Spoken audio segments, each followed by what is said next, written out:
కూటమి ప్రభుత్వ పాలనలో కక్ష సాధింపులు లేవని టీడీపీ జాతీయ ప్రధాన కార్యదర్శి వైకుంఠం ప్రభాకర్ చౌదరి అన్నారు.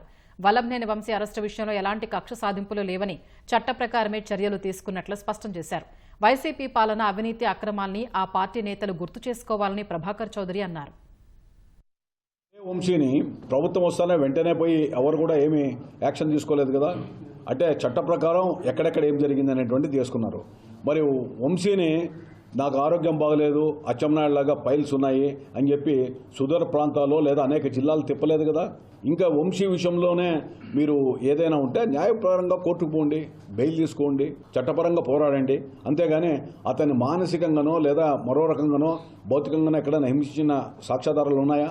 చట్టపరంగానే ప్రభుత్వం నిర్ణయాలు తీసుకుంటుంది, చట్టపరంగానే ఈ పోలీస్ శాఖ కానీ ఇతరులు కానీ వ్యవహరిస్తారనేటువంటిది పూర్తిగా విశ్వసిస్తున్నాయి. గతంలో జగన్మోహన్ రెడ్డి గారు ఎప్పుడైనా చెప్పారా ఈ ప్రభుత్వం కక్ష సాధింపులకి లేదు, మేము ఎవరి మీద అసలు ఎక్కడైనా కూడా ఇలాంటి ఇన్సిడెంట్ జరిగితే ప్రభుత్వ పరంగా హోంమంత్రో లేదా ముఖ్యమంత్రో లేదా సంబంధిత అధికారులు గతంలో ఎవరైనా వివరణ ఇచ్చారా?